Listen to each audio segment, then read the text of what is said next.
Well, folks, welcome to one more edition of Politics and Random. Egberto Willie is your host. Thank you so kindly for being here with me. We are going to have a blast for you today. We have a special guest, one of our kind of frequent guests, El Señor Daniel Cohen from Indivisible Houston. The president of Indivisible Houston is going to be with us a little bit later, but we have a whole lot of other stuff to discuss today. I want to just let you know, Biden was just on TV. He was out there doing a whole lot of pretty much giving it to Trump over what he did last night. And you know what? I am going to play a couple of stuff that he did last night as well. I was kind of interested. I like. Look, say whatever we need to say, right? One of the problems we have that Democrats and to some extent some progressive have had for a long time is that they don't come out and fight. They don't respond immediately. They allow things to fester. And when things fester, they actually become a new reality in people's minds. And what I've been noticing with the Biden campaign is that they are not allowing things to metastasize. They are going out there and they are fighting for every time something comes out, they sort of swat it down right away. I tell you, that is an important thing for us to get done. That is what they seem to be doing. Kudos to the campaign for actually getting that done. Let me just say a quick hello to all the folks that are already in the chat. Bridge MCP. Actually, Bridge MCP, you play a role in the program today. I'm going to tell folks about that in a little bit. Paul Fleming, welcome aboard. Dimitri OG, ¿cómo estás, mi hermano? ¿Cómo estás? No insulting. We don't need to feel insulted. I feel insulted. If I do an Asian town hall, I'll not eating stir-fried rice with chopsticks playing Chinese music. I didn't watch the town hall. I just sort of did the outtakes of it. I had a whole lot of other stuff to do. So you may have to call in, Dimitri, and tell me exactly what that statement really means, okay? And Michael Rudnin, welcome aboard as well. Welcome aboard as well, folks. Hey, we're going to have a great show. Now, here's the deal. Last night, town hall, Donald Trump was talking through the gazoo, right? The first clip that I want to show you is a clip to tell all our friends, whether you're on the left or the right, let's stop thinking for this election, left or right, and let's start thinking leadership. Let's start thinking being led appropriately. Let's start thinking you have kids. We have to get an economy going. We have to solve this problem. Listen to this president. And please tell me, first of all, if we can take somebody like this seriously. Okay, check this out. It's going to disappear. It's going to disappear. I still say it would go away without the vaccine, George, but it's going to go away a lot faster with it. Go away without the vaccine? Sure, over a period of time. Sure, with time it goes. And many deaths. And you'll develop herd, like a herd mentality. It's going to be herd developed, and that's going to happen. And you'll develop herd, like a herd mentality. It's going to be herd developed, and that's going to happen. That will all happen. A lot of people don't want to wear masks. There are a lot of people think the masks are not good, and there are a lot of people that, as an example, Who are those people? Well, I'll tell you who those people are. Waiters, they come over and they serve you, and they have a mask. And I saw it the other day where they were serving me, and they're playing with the mask. I'm not blaming that. I'm just saying what happens. They're playing with the mask, and so the mask is over, and they're touching it, and then they're touching the plate. That can't be good. Okay, folks, let's just be clear. That is our president. That is the herd mentality was a Freudian slip. Okay, I don't need the funny thing about it is I don't even hit him hard for that slip. That's a slip that I would make. I think a lot of us would make that slip. Herd mentality or herd immunity. You know, we talk about herd mentality a whole lot, so a lot of us would make that mistake. The issue is that he does not understand herd mentality. See, I just did it. He does not understand herd immunity, numero uno. And numero dos, that he's so flippant about, it will go away, etc. That's not all. The thing about it is, if that's the way you think about the disease, that is the way you treat it. That's the way you think. His last message that we printed scientifically about the forest, etc., last couple of days ago. All of this is probative. It tells you where his mind is. But let's talk herd immunity. Herd immunity is generally spoken of in the context of people having been vaccinated with the contagion or some permutation thereof or some piece thereof, so that enough of the people have that immunity so that the disease is not prevalent. So those who can't take a vaccine will still be protected for the mere fact that so many people are already immune to it. But developing natural herd immunity by letting people get sick, I mean, like saying, oh, let's just everybody get the measles, let's everybody get the chicken pox. It's simply crazy, because in those times where herd immunity took place, it was sort of a selection, natural selection. It was a time when we said we'll allow natural selection to take over because we didn't have any other choice. And the people who were susceptible to that disease but could not solve it on their own simply die. So that die out of the herd, and it makes the herd therefore stronger to anything else that comes out, because that particular trait is gone. Well, we've developed a better thing about humanity since then. We've become more human. Even if the quote unquote pro-lifers haven't gotten there yet, we've decided to be more human. And how do we become more human? We said, if science can solve a problem, then people don't have to die needlessly for something that could pass. Now, trying to go for herd immunity is actually, in effect, in our new society, herd immunity is equivalent to voluntary manslaughter. Because what you're saying is, in as much as we have preventative ways to stop this thing or to prevent deaths, we are going to allow it because we want commerce. We are going to allow it because we want to open schools. We are going to allow it because we want to open bars. So that is a stance that says we take economy, we take business over humanity. We take the rich over the poor, because the rich never has to go shop where the other people have to shop. So we have to understand exactly what is happening here. So this herd immunity thing here is not it's there to open up the economy. It's there to say, let's have Big Ten football. It's here to say all these things. We want the economy open at all costs. If we lose, and I think somebody just put 4%, if we lose 4% of those people who get the disease, so be it. And given that everybody's going, if we go ahead and open it up, let's say we go ahead and everybody say, to hell with it, we're just going to go out there. Most of us are going to get coronavirus. And if most of us get coronavirus, what is 4% of 330 million? That is what tells you how many people will die. Over 12 million Americans will die if we do that. I mean, it's just numbers. All these things are just numbers. And when you have someone of your friends on the right tell you otherwise, you tell them those numbers. And, well, we're going to go into something that Breach brought up that I want to talk about in a little bit. So let me hurry up here. I want to show you the other video, because before we get into the interview, I want to talk about this a bit. Check this out now, as far as how many lies in that short town hall. And this guy didn't amount to count them up all. Check this out.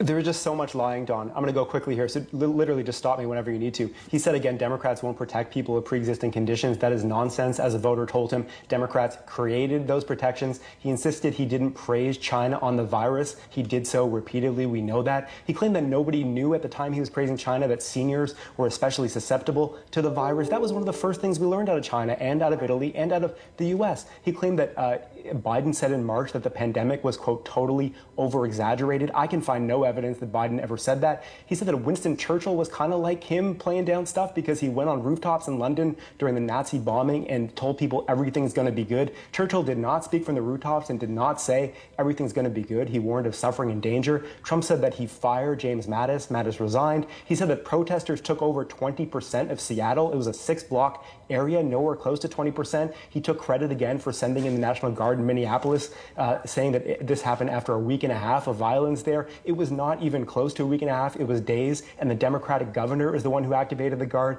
He said he essentially repealed Obamacare by getting rid of the individual mandate. Not even close to true. The Medicaid expansion, pre-existing conditions, protections, other stuff remains. He said the cupboards were empty of ventilators. His administration admits he inherited about 16,000 from Obama. He did his usual false boast about so-called bans on travel from China and Europe. They were not complete bans. He said stocks are owned by, quote, everybody. Just about half of Americans own stocks. He repeated his nonsense about testing causing cases. Testing merely reveals and helps fight cases. He said that Biden has agreed to a Bernie Sanders style socialized healthcare. He fought Sanders on that issue. He has very much not agreed to a Sanders style plan. And Don, this is a preliminary list. I have hours of fact checking tonight to do because there is even more than this. So this was just a fire hose of lying again from the president.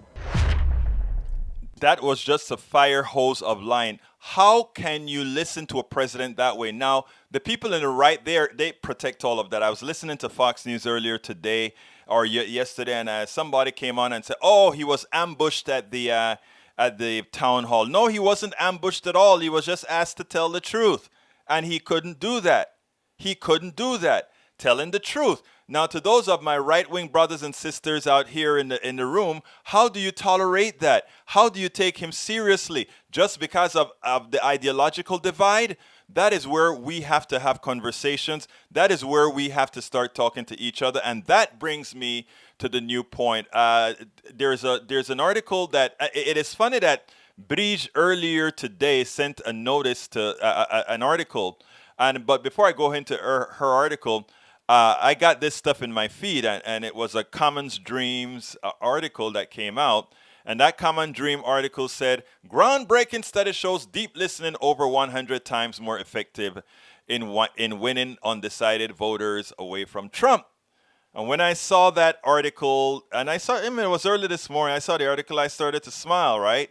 Because that is a basic tenet of the new book that I wrote, which was, okay, we really have to start listening. And in the interview that I did, I was speaking about learning how to listen to other folks. Not necessarily that you agree with them, but learning how to listen to people so that you can actually understand where they're coming from. And if you saw some of the discussion I had with, I see my friend here in the room, Masticator. What I wanted to attempt to engage Masticator on is in an honest conversation about why he thought much of what we progressives are saying are just simply lies and we don't care, etc. And I wanted to listen to see how he came up with those particular points of view and what he really thought. Again, it's a learned thing. It's so hard when we are polarized because externalities cause us to be polarized, right? The people that are pulling the strings, they want us polarized because if we are fighting each other, then those few on the top can actually continue being at the top even though they don't deserve what they have. They're working on what we provided to them. So it was interesting that, like I said, I've been with the Coffee Party and some other organizations, Bridge Alliance, that's the CEO interviewed me for that thing. And those are the things that we were learning all together, and that was having to do with listening. Okay, so afterwards, this article comes out and it says, research shows respectful, non-judgmental conservations are able to move voters where many other tactics have failed, producing meaningful increases in the voters in Biden's vote. I want to read 5 sentences from my book, right? And it goes like this. Check this out. It says, and here's the book. It's worth it. I says, as a progressive, I have convinced myself of several points that allow me to engage the right fearlessly with humility, civility, and respect. 1, assume most people, irrespective of ideology, are inherently good. I give everyone the benefit of the doubt initially. I listen intently and intentionally. And I make the person that I am trying to engage fully aware that I am not just hearing and waiting to respond, but that I am really, really listening. And lastly, I am more interested in that person voting in their own interests than for them breaking out as a converted person. I am not trying to change someone's party, culture, religion. And that's what I put in there. And the reason why I did that is because I tell people all the time, I don't want you to become a Democrat. You can. I don't want you to become a liberal, a progressive, a left winger like me. No, you don't have to. But when you go behind that voting booth, I want you to think about your mother, your father, your brother, your cousin, those that are doing well, those that are not doing so well, and start to think, what is it that I can do personally with my vote that is going to make life better for that other person? So after I read this, it says, after I read this article at Common Dreams, I saw a little message on our site, and it was from our great listener here, Bridge MCP. And the article she passed me was, Why Facts Don't Change Our Minds, right? And it really, one of the tenets of the article is that if you don't like me, if you just don't like me, you think I'm full of it, then you are likely not to listen to anything I have to tell you, even if you know that what I'm saying is true. The one thing that you are likely to do as well, right, is to say, well, you know what? It doesn't make any sense. I'm just going to block it out because I just don't like this guy.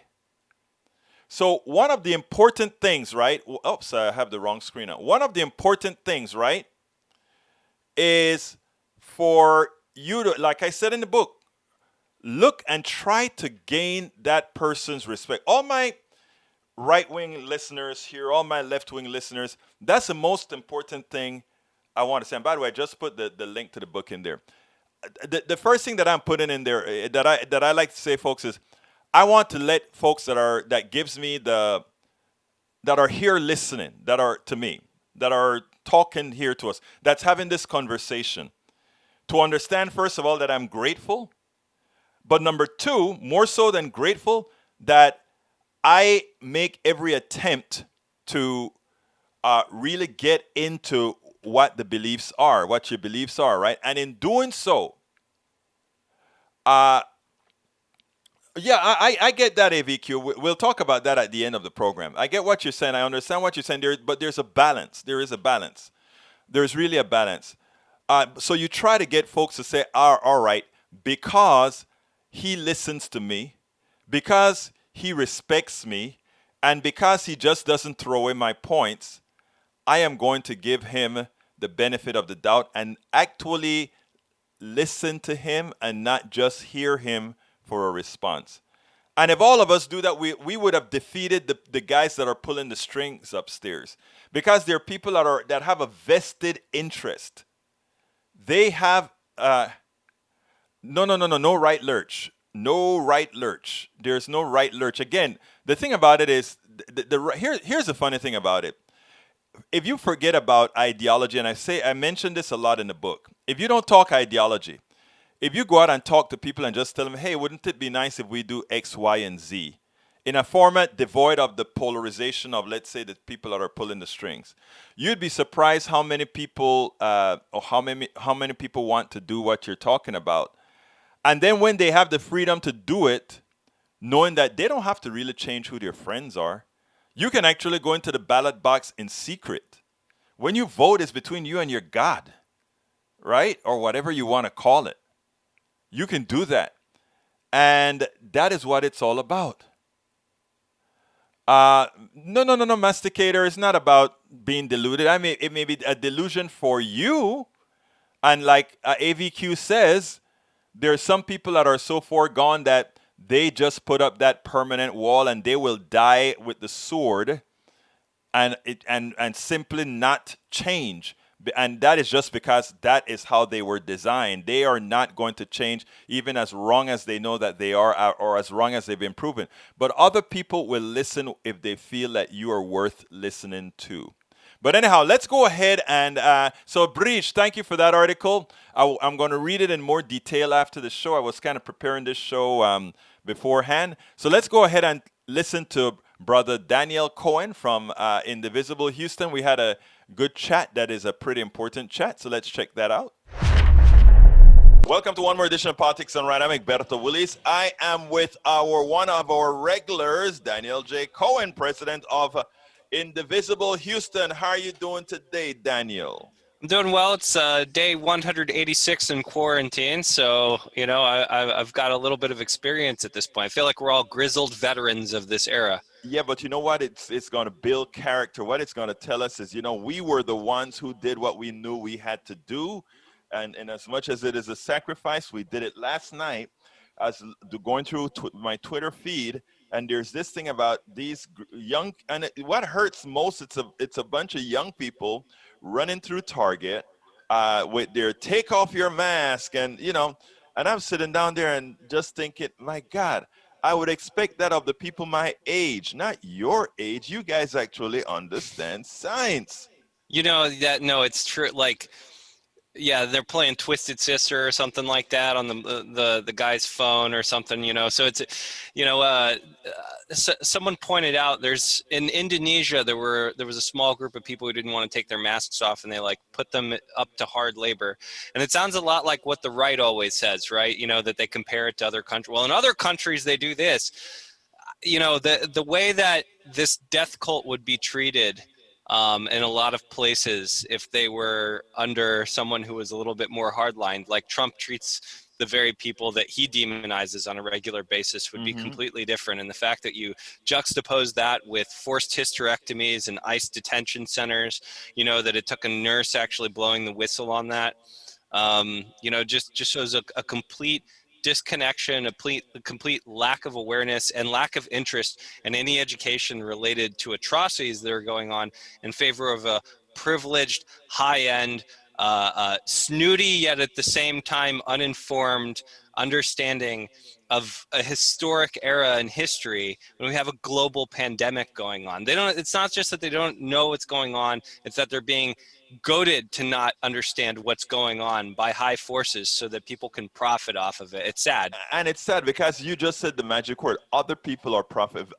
very few people are profiting off of this.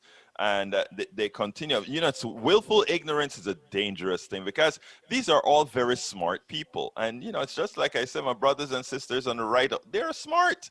Why do they allow themselves to? I have a relative that is graduated first in their class, and they fell for the Kool-Aid. But that is willful. It is. No, it very much like there's not a. That I reference this sometimes when I see this stuff because it reminds me of Ben Carson, right? You get this guy who's he's a neurosurgeon, but some of the stuff he says is completely detached from the world and the way things work. And you get the same, similar there years ago. I don't know if you're a Seinfeld fan like me, Egberto, yes, but I used to watch it. There's this scene years ago where George and Kramer are outside talking, and they're pointing out this guy has double parked them in, and he says, that guy could be a rocket scientist. He could have landed a man on the moon, but he's bad at parking. He's smart with rockets, but dumb with parking. I feel like I see people all the time that are smart with rockets and dumb with parking. It's like, and COVID just really brings it out of people that they can think through complex financial algorithms, but they think that a virus is fake and the epidemiologists are lying. It's very strange. It is amazing. But, last night we had a little chat, and one of the reasons I wanted to talk to you because, I always like to hear your insights on things. And I was telling you, we are going to have to really start giving, I don't know if the thing is giving some leeway to more progressives is the answer, because a lot of times we come across very tight or very pure, very altruistic in the things that we're doing. And, we know that Walmart is doing a bad thing. So we're telling people don't go to shop at Walmart. And you had some stories as well to tell. So, I wanted to kind of explore a little bit more on that, why it is that you know, I know what a lot of us believe, but why I don't think we need to hold people to this tenet that, well, if you are shopping at Walmart, or if you're shopping, or if you're going to Chick-fil-A, that somehow you're no longer progressive. You're doing all the wrong things because you're supporting these bad people. Why don't you kind of elaborate on that for me? Well, I think I think individual choices are fine. I think a lot of times they are somewhat cosmetic, and I do think that we fail to go the deeper level when it comes to them. And we kicked it around. I mean, it's going to take structural change. It's going to take Right. systemic change and policy change. It's not going to come from one person doing something individually. With you look at like the Chick-fil-A example is a good example, right? Where you have I love this. that one. I hadn't known that. Explain that to the people, because that's a solid one actually. Well, I think right. So, like most people, a lot of people on the left know that like Chick-fil-A's CEO and Chick-fil-A's leadership has beliefs that are anti-choice and anti-gay, and so as a way of showing solidarity for those causes, they stay away from Chick-fil-A. Speaking of which, I think that that's fine. I think like if as long as you leverage it right, like it's fine to do that kind of thing. I do think though that it's kind of funny when you put it alongside the premise that a lot of people have that there's no ethical consumption under capitalism in the first place, that now you're taking a specific ethical consumption stand. And then in terms of Chick-fil-A specifically, you're looking directly at competitors. If you say, for example, don't buy any fast food chicken, well, you have a little bit firmer ground. But if you say buy Popeyes instead of Chick-fil-A, then you run into another problem, because now you're patronizing a business that pays its workers $3 or $4 less so that you can take a stance on another issue that's a progressive issue like choice or LGBTQ rights, and things. So it gets very difficult to sort of start threading these commercial needles. I think if you want to take action and economic action, I think that there is a lot of room for economic activism. And I do think there are some things that are like a very clear line, right, where you can stand up against like private prisons. Okay, Hmm. that's a real, or like products that come from private prisons, stuff like that. You can start drawing those lines. My company's moved away from oil and gas. We just decided we're not going to service that. Our ability to communicate is not going to be used for that. We don't expect that it's going to hurt the oil and gas industry, but we took just a clear stand just for the purpose of taking a clear stand. And I think that that's fine if people want to make individual choices, but I think we could think a little bit deeper about it. And I think that we also could take other more powerful actions. And I think also acknowledging those other more powerful actions need to be taken is important too. Sometimes it even can unintentionally prop up cosmetic progress, which, as you and I know, cosmetic progress always replaces real progress. So Right. if you're applauding a large corporation because it says we're not going to allow people to open carry in our stores, or we've put a rainbow flag on top of our store or something like that, but they're still underpaying their workers, then or like, hey, look, we wrote Black Lives Matter in the end zone, or something like that. Like it kind of misses the bigger picture too. And so I think it is important to be really careful when it comes to putting all of this weight on individual choice in our activism, as opposed to pushing for systemic policy changes. And I think that is so right. I want to kind of elaborate a little bit on the Chick-fil-A Popeyes difference, because I think that is so important. Because we go ahead and let's say we even have a successful boycott of Chick-fil-A, and those people who would have bought those chicken sandwiches at Chick-fil-A go buy it at Popeyes. In effect, what we're saying is, because Chick-fil-A doesn't do something morally that we like, we are actually reducing the amount of income within that community, that poor community, because Chick-fil-A pays its people $3 to $4 more per hour, which is probably 50-60% more than Popeyes. And which is which, Popeye, that person doesn't get to. So I mean, the other thing is I use as well is, my wife goes and she shops at Walmart to get certain things, and there's a time I was like, we shouldn't be supporting Walmart, etc. And I noticed one thing, right? Hmm. As an activist, both of us are activists as well. In fact, I think most of us spend more of our time doing in the activist world.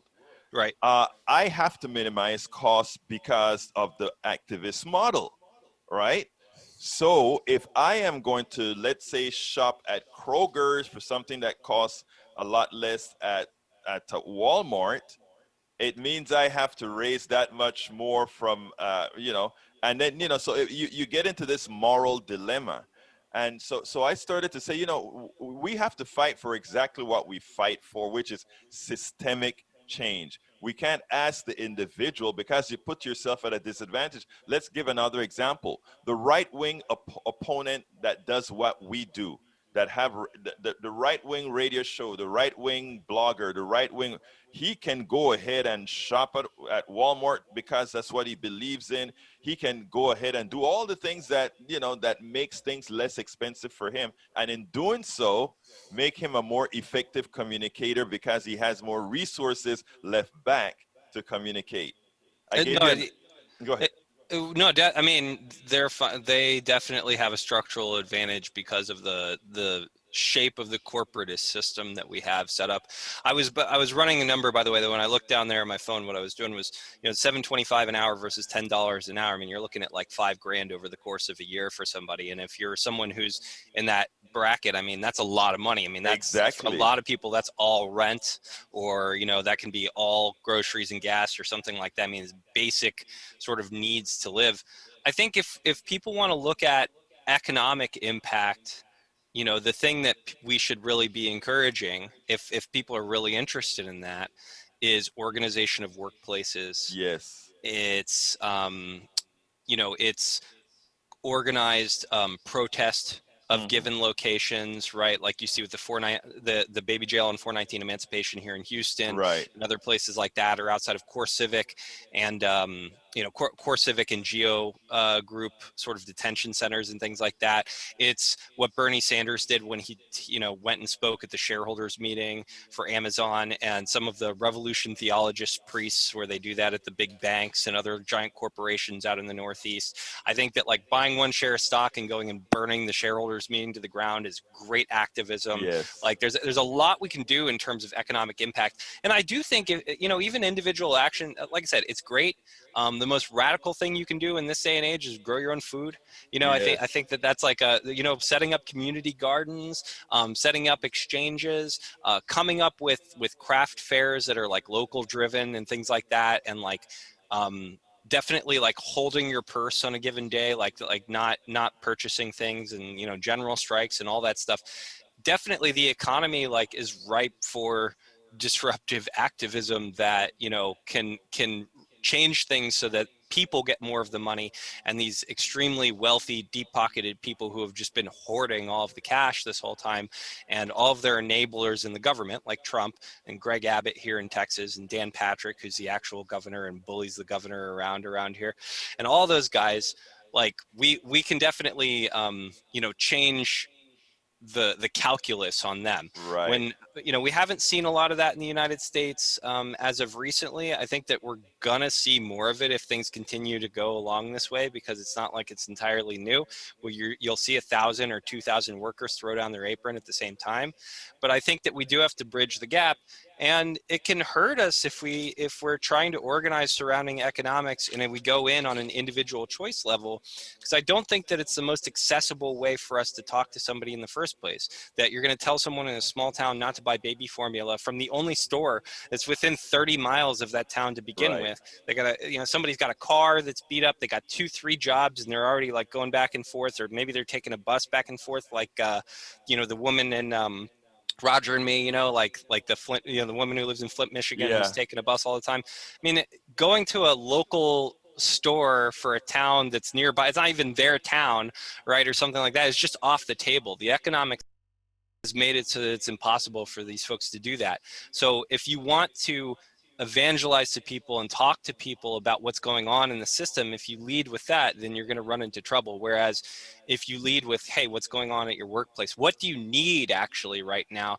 Here's a community garden. Maybe this is a way that, in very limited free time, it's down the street from you. Here are some things that we can do to make things better. Not only does it make it better for you, make things more affordable for you, and create stronger community, but it's also taking action on the environment as a whole. And so, you're helping your your siblings out in California, you're helping your siblings out in Oregon, and they're going through similar pains, and we're all kind of people and we can make the world better. I think that's a much stronger pitch for people who are unfortunately on the wrong end of an economic system that has punished them just for being born, than to tell them, you know, where they should get their chicken.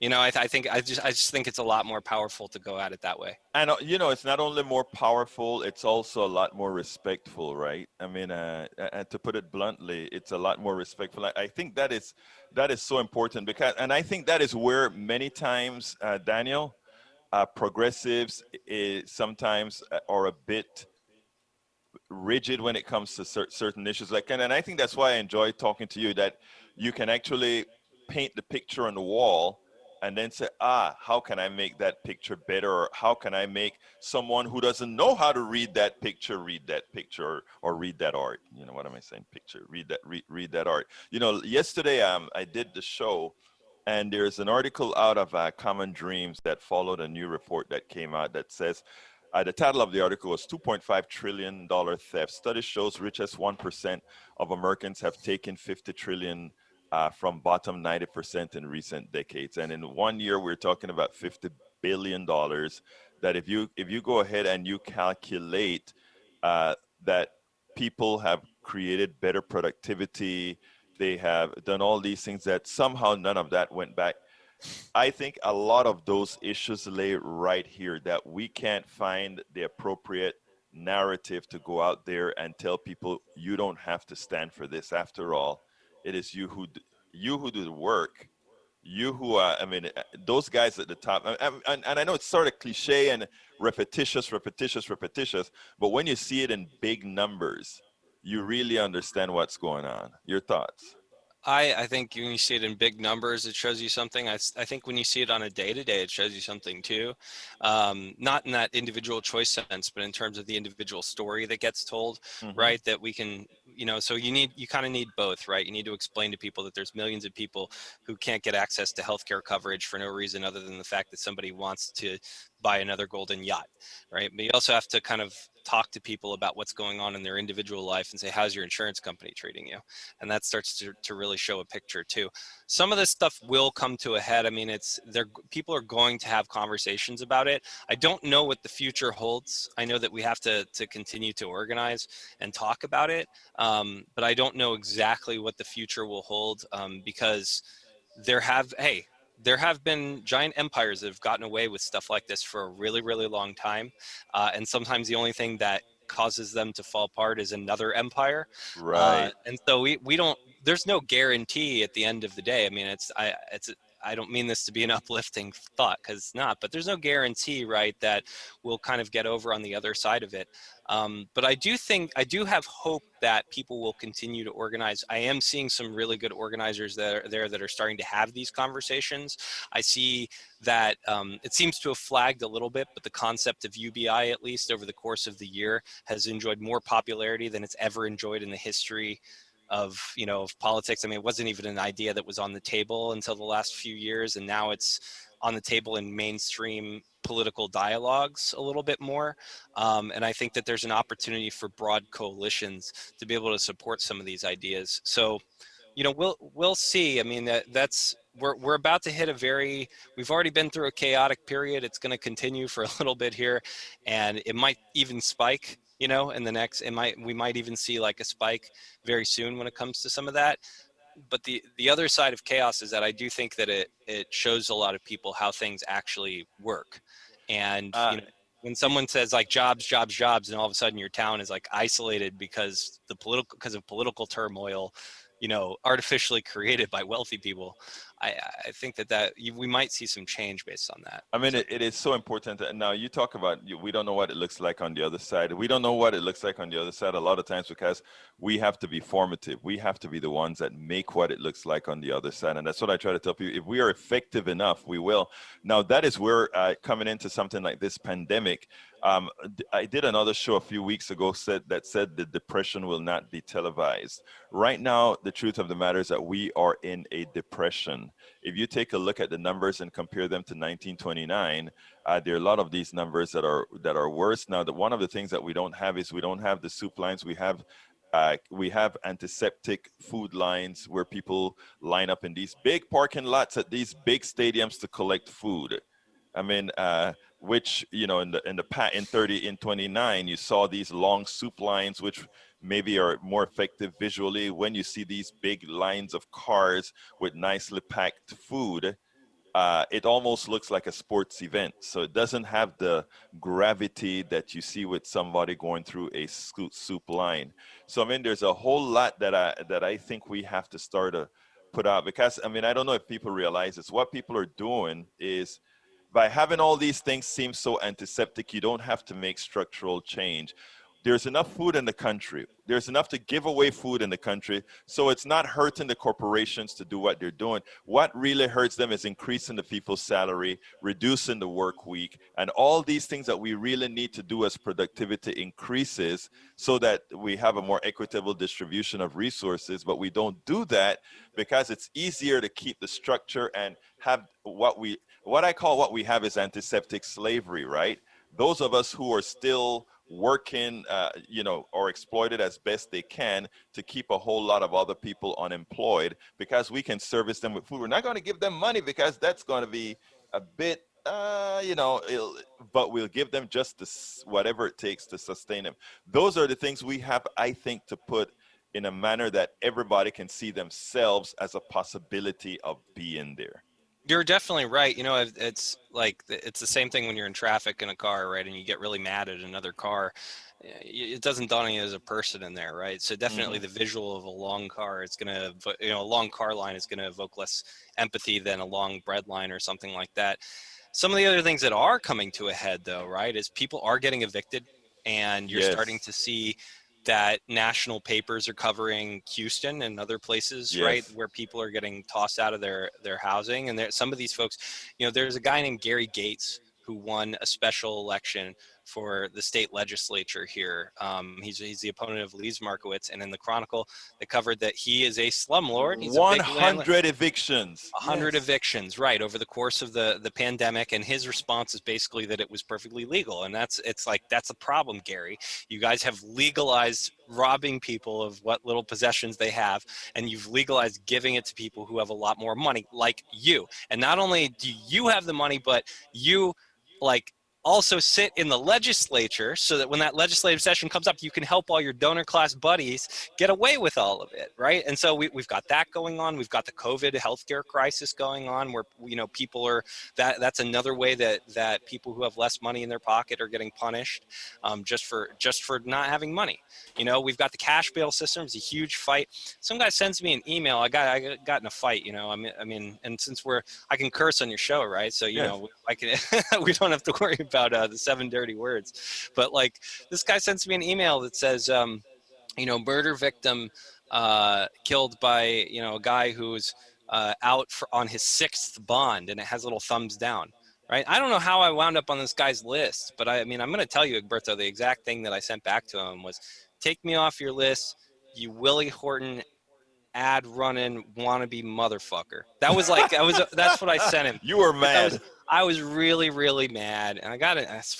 Anyway, I won't go into a ton of it. I got an email back from them, and finally I was like, I don't consent to you contacting me, stop it, basically, right? But I mean, that I think that there was a disconnect, right? Because what I got back was something like, well, maybe you'll be nicer next time just because we disagree on politics. It's very basic. If you send me something demonizing people based on money, based on race, I'm going to send you something nasty. This is not a political disagreement. That is a basic disagreement over how people should be treated or how people should be respected or disrespected. I put it on par with if I said something nasty about your mom or something like that, except everyone's mom, right? I mean, it's it's the utmost sort of disrespect. Point is, I think that maybe the depression won't be televised, and maybe these food lines that are executed via vehicle as opposed to on foot are not going to carry the same visual, but some of the stuff looks the same. And when people wind up out on their stoop with all their stuff, especially in an environment where you're supposed to be wearing a mask and you're not supposed to be without housing and that without, that Where where they things want you locked into your home, yeah. yeah, I mean, things are extra dangerous.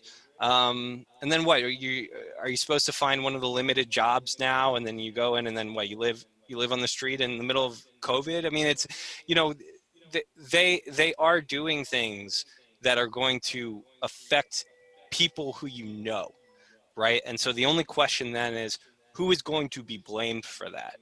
And they're going to spin it to try to blame I don't know, some fake cabal of billionaires that like eat children or something. Or Apparently, not, or even the people themselves for not having a job, or right? yeah, or the other thing that well, in the case of the right, what they want to do is they want to make it seem they want to first convince you that, let's say, this COVID thing is nothing more than a cold or something, and you are lazy for wanting to stay home. You're using the mask as an excuse.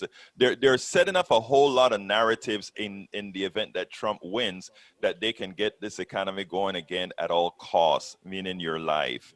I mean, these are such important concepts. Now, I think what I try to do, and what I'm hoping others do, is that no other European country that has some sort of a good social safety net either comes close to the unemployment that we're having, comes close to the level of poverty, or even have something called evictions that are going on in these times. And most Americans talk about us being the best. We are the best. We are the bastion of the world, with all these things that are occurring, when the people we want to should be looking up to us are doing things so much better. It is something that I think the only reason it plays is that most Americans are unaware. They're working so hard, they're so now under stress, that they don't know these things. And if we can get that message out, if we can talk to people and say things can really be better, it can be, I think we can make a difference. We're coming to the end of our time, Senor Daniel. Why don't you give me a one of your standard inspirational statements? Uh, Look, if you want to figure out how you can get involved in what's going on in the Houston area, you can go to indivisible.houston.org. We also accept, of course, if you want to fund what's going on in the Houston area, no donation is too large or too small. And so if you're in another area and you want to make an impact here in the capital of oil and gas, where we're constantly fighting an uphill battle and swinging for Goliath's shin, that's your opportunity to do it. I also want to say that forced sterilization is a form of genocide, and what we saw from ICE is nothing short of that. Abolish ICE, abolish CBP, and defund these folks until they get their stuff together into a system that recognizes people's humanity. If you're not calling your representatives and demanding that of them, and I'm not just talking about Congress, but at the state, at the municipal level, at the county level, ask your local dog catcher down the street what they think about ICE abolition. Now is the time to do it. We know that there are bills in Congress from Representatives Jayapal and Mark Pocan.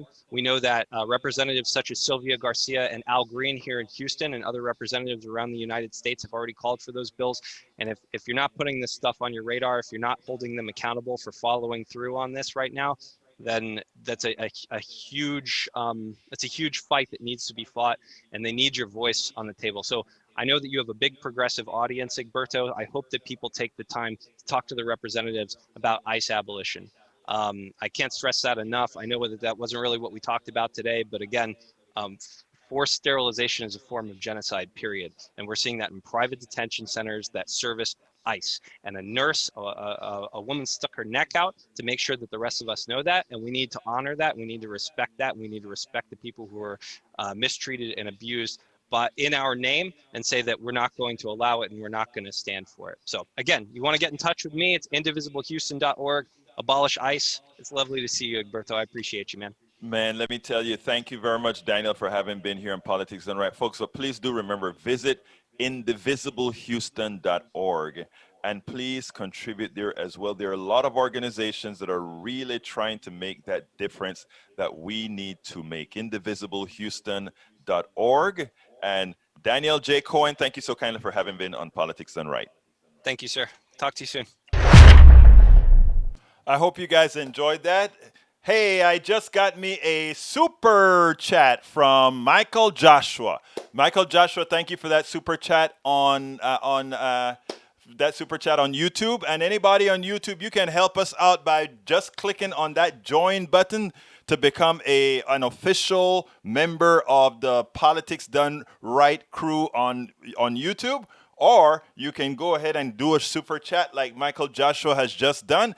That would be helpful in keeping us active, going, and all of that. I want to give a call out to Roberto Lewis. Roberto Lewis grew up with me. We played music together in the Dynamites back in Panama, and Roberto is one of my great supporters out. Oh, well, a lot of you in here are my supporters, but the reason I wanted to call out Roberto is Roberto supports Politics Done Right on every damn platform. On YouTube, he's a subscriber. On Patreon, he's a subscriber. He buys the products. He buys the books. That is, let me tell you, that is what a real brother, a real friendship is for somebody who knows, hey, we got to get this stuff going. I know you don't like being called out a whole lot, brother, but I had to call you out because yesterday I was going through stuff and I saw Roberto popped up and I'm like, damn it, Roberto, thank you, brother. I appreciate that. But he's one of our wonderful supporters. Of course, there's all of you guys in here as well. Norman, everybody else, Bruce, everybody else, MC, Breeze, everybody out here that supports. I really appreciate you guys. This is your show. This is why we can do what we do, because of you. And when I tell you it's your show, it's your show. If you've got something to say, just like Daniel from Indivisible Houston had something to say, I'm like, hey, guy, we got to talk. Come on the show and put it out there, because that is how we are going to make a difference. Everybody having a voice, having a conversation, being able to know that you're always going to be listened to. And I'm not only talking about my lovely progressive people in this audience, I'm also talking about my right-wing brothers, because whether you believe it or not, I love you guys too, man, because I'm saying for me not to love my right-wing brothers and sisters is to be able to say that the plutocracy has won. I want people to start to understand that. A lot of folks give me a lot of hell that I give time to folks on the right. And I tell them, why the hell won't I do that? If I believe what I preach, if you get my book, and notice I'm always plugging my book. We're trying to survive here. I'm plugging my book. As I see it, class, that's the other book. It's worth it. The reason why I feel a necessity that we have to be in touch and keep up with everybody, right? If I am to believe everything that I say, which I do, and that is that many times we are compromised by those on top to keep power, then I understand that things like racism, things like all the isms are not necessarily natural. They're used, and even those that are somewhat natural, they're used to sort of bring us apart. They're used as a tool so that they can stay in control. If I honestly believe that. Oh, thank you very much for reading the book, Michael Joshua. And thank you for saying the book is, you see, Michael Joshua says the book is a bomb. I got the link up there, folks. Go ahead and get the book. So here is the deal. We have to know that if they have messages that are plugging into the right to have them do certain things and plugging into the left for certain things, if we hate on each other, right, they win. But if we prevent that from happening, if I make sure that nothing Masticator tells me is going to have me hate Masticator, if nothing that Mike Cisak tells me is going to allow me to want to strangle Mike Cisak for sometimes putting me in that mode that, Mike Cisak, how can you think that, brother? If I can teach myself that and understand that is coming from elsewhere, if I can get that, Tank 28 that's giving me a hard time right now, if I can go ahead and look at Tank 28 and say, Tank, there's nothing that you're going to tell me, brother, that's going to have me not like you, brother. You see what I'm saying? And if we do that, we'll screw them up there at the top. And then we can really start looking into how to create that egalitarian society that we want to create. So therefore, in November 4th, when Masticator and Tank 28 comes back to our show, after we've proven that it's going to work and that we win, I am going to have the same attitude to my brothers and sisters and said, welcome. Welcome. So, folks, if you are there inside of our YouTube, go ahead and hit that join.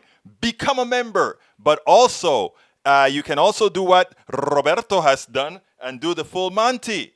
And here we go. You can become a Patreon going to politicsdoneright.com/Patreon, Patreon. You can go to PayPal. Go to politicsdoneright.com/PayPal. politicsdoneright.com/PayPal. You can also, for those of you who are not on YouTube right now, but that would go for that cheap YouTube subscription that we have, you can go to politicsdoneright.com/YouTube. And to go at our store, people, to go at our store, we have some good stuff at the store. That is politicsdoneright.com/ hit the return /store, which is here. You see that? Hey, check that out. Politics Done Right t-shirt. Hey, you know what we have? We have face mask. If you go to YouTube, you can see our face mask with the I support independent media and all of that. Actually, if you go to YouTube, we have a merchant chain on YouTube that does all that kind of stuff as well. Anyhow, folks, we're coming close to the end of the program. Let me tell all of you guys hi again. The ones that haven't been here. Tank 28, welcome aboard. Michael Cisak, welcome aboard. Michael, you've been quiet lately. I know you've been hiding in the room, but you've been quiet lately. Tank 28, Bridge MCP. Bridge is featured today. She provided us with some articles that everybody should read. I had that on the screen earlier today. Let's see who else is here. Para ver quién más está aquí con nosotros. ¿Quién más está aquí con nosotros? Let's see. Bridge NCP. I got, para ver, Kathy. Let's see, is it Kathy? Pascal. Kathy Pascal, thank you for being here. AVQ. Michael Joshua, thank you for that super chat, man. All of that helps the cause. Let's see who else is here. Bridge MCP, I got you already. Let's see. I hate when I miss people. Norman Reynolds, welcome aboard. I don't see Bruce in here today, but Bruce, thank you for all you do for not only Politics Done Right, but also for KPFT 90.1 FM here in Houston, which is our community radio station. Sister Michaels, or Slater Michaels, welcome aboard. Slater Michaels, welcome aboard. Let's see. Tank 28, you and that MAGA 2020. Still love you, though. Don't worry. It's not going to be MAGA 2020. All right, let's see. Who else is here? Troy Astro, welcome aboard. ¿Quién más está aquí? Roberto Luis, mi hermano de Panamá. Paul Fleming, welcome aboard. Masticator. We're going to keep talking, Masticator. We're going to keep talking. All right, let's see. Who else am I missing? Okay. Let's see. Claire Johnson, how you doing, Claire? Welcome aboard. Who else is here? Dimitri OG, mi hermano favorito. ¿Cómo estás? And of course, Michael Rudnin. Our researcher is, let's just call Michael Rudnin our researcher in chief. Michael, we're going to have to name you the lead of the posse, man. Mike Cisak says I had to pick a second job because your media fear porn has killed the beef market prices. Why didn't you talk to me about that later on, Mr. Cisak? We'll talk about that in the show tomorrow. Come back to the show tomorrow if you're not working, and let's talk a little bit about that. In fact, I would like you to call in because I want to know exactly what you're talking about. Anyhow, folks, my name is Egberto Willies. This is Politics Done Right, and you know how I end this, baby. I am what? Out! I'm Egberto Willies, host of Politics Done Right, an independent news program. I post several news videos of interest every day. I ask you so kindly to subscribe to my channel, and please leave me some comments. Thank you very much.